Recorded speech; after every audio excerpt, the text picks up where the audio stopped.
Hi there, and welcome to Naturally Recovering Autism. I am your host, Karen Thomas, and I want to thank you so much for being here and being a proactive parent and getting the resources that you need to let your child live their most fulfilling and independent life possible. When my own son was diagnosed with autism, I was told to drug him and try behavioral therapies, and there was nothing else that we could do for him but manage his symptoms the rest of his life. But I didn't want to do that. Fortunately, my background in craniosacral therapy of now 30 years let me know that the brain can and does heal, but I didn't know that much about autism. What I did know is that I didn't want to just mask the symptoms with dangerous drugs. I wanted to find the causes and work with them naturally.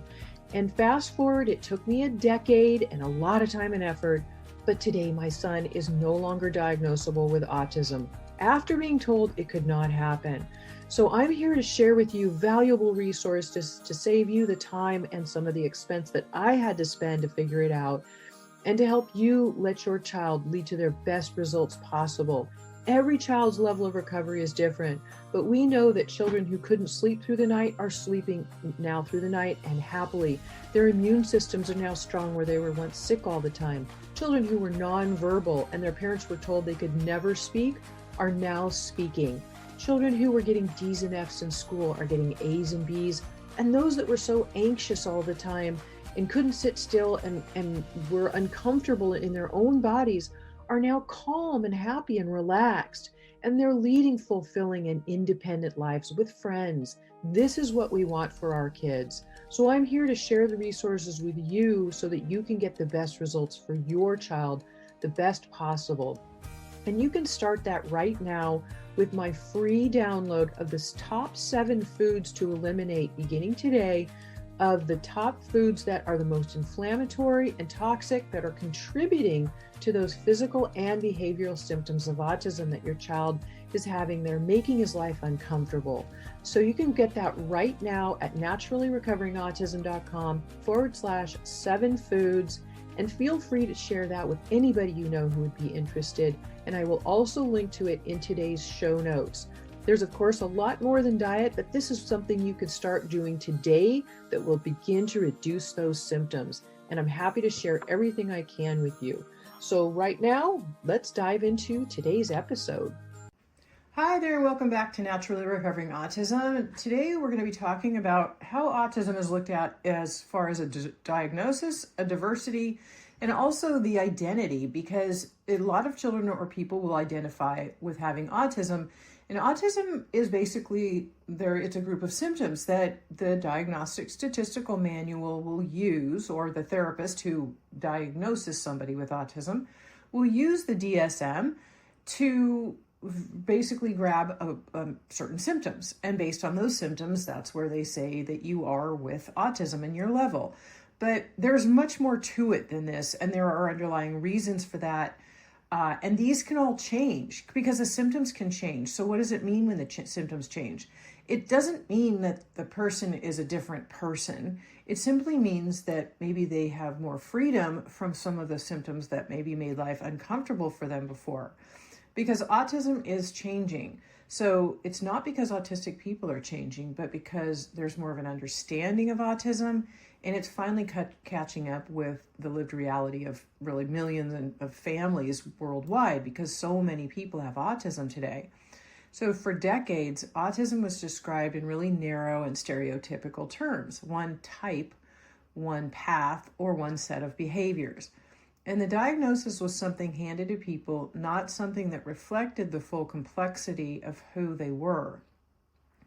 Today, the conversation is shifting. So new research, broader cultural understanding, and the voices of autistic individuals themselves are ushering in a more accurate and more compassionate and more inclusive view. So we're entering a new era, where the diagnosis, the diversity, and identity work together to give us a deeper picture of what autism really means. So looking at the diagnosis itself, this will look at the difference between narrow labels and more nuanced understanding. Historically, autism diagnosis was based on a narrow checklist of observable behaviors. These frameworks unintentionally left out large groups of people, especially women and girls, people of color, highly verbal individuals, masked or high support needs individuals, and gender diverse people, and late diagnosed autistic adults.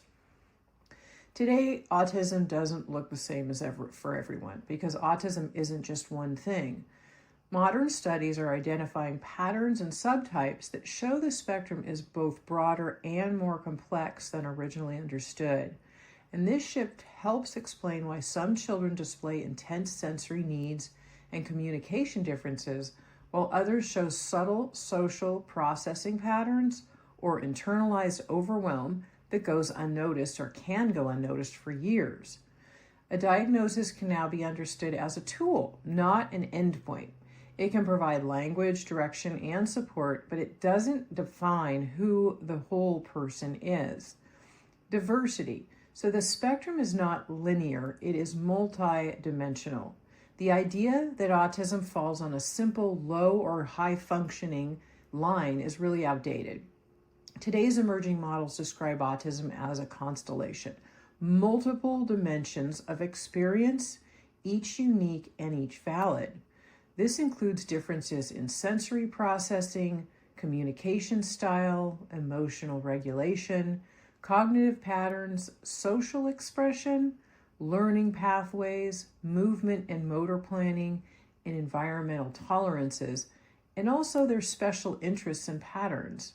So no two autistic individuals share the same constellation, and that diversity is part of what's making the spectrum so rich.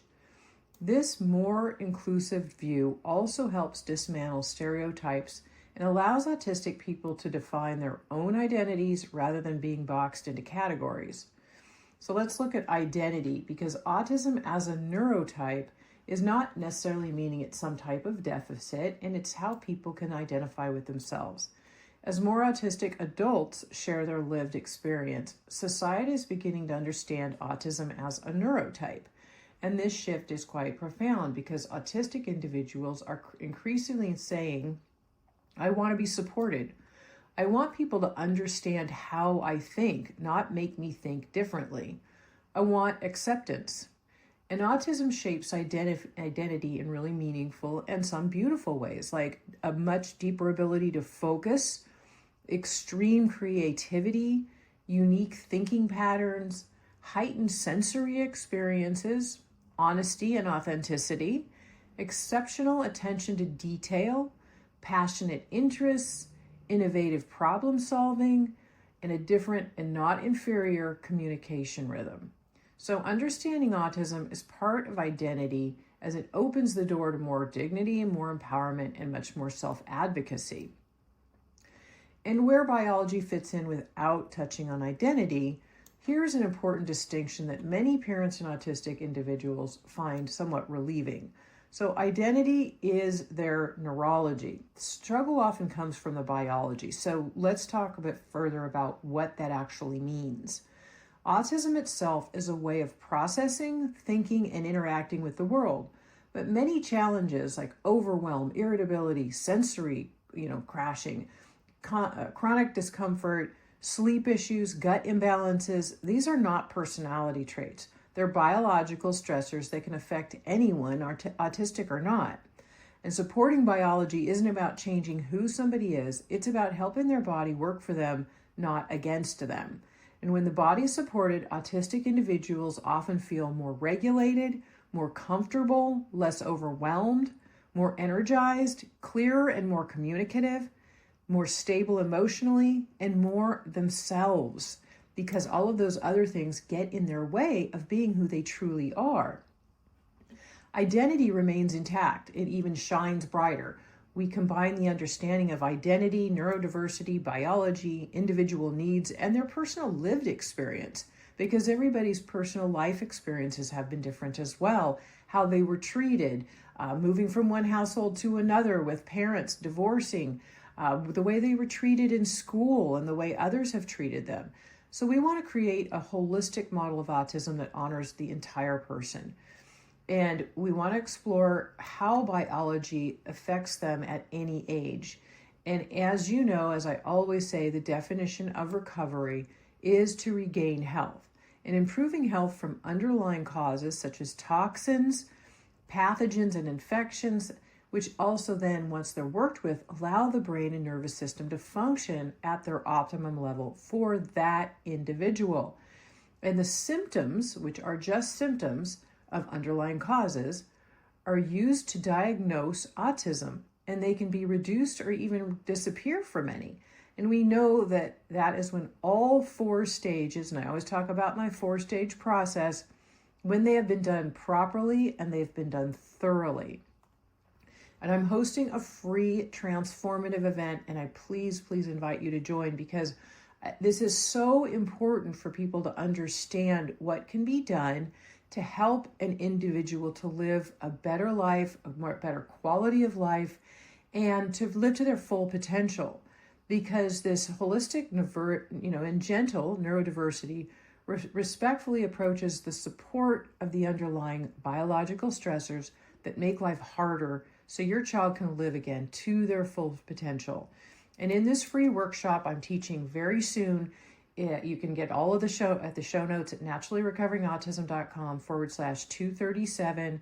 You're going to learn why 2 autistic children with the same diagnosis can have very different needs, why biological layers that often impact regulation, mood, sleep, behavior, and comfort, what those are, and how you can work with them so people can have improved mood, improved ability to handle their own sensory issues, sleep better, have calmer behaviors, be able to focus and concentrate to a greater ability, and so that they can actually share their gifts with the world.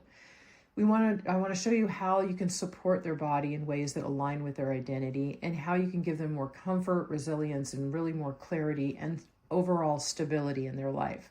So if you want this deeper, more compassionate, and more modern understanding of autism with practical steps for supporting your child's well-being, this masterclass is definitely for you. I'm teaching it for free. Please register now at naturallyrecoveringautism.com/237.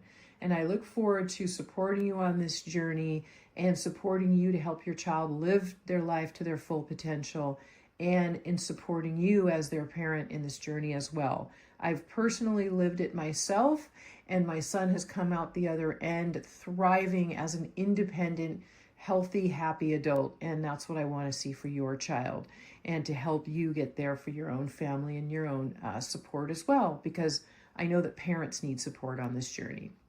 Again, you can register for my free event now at naturallyrecoveringautism.com/237. I look forward to seeing you there.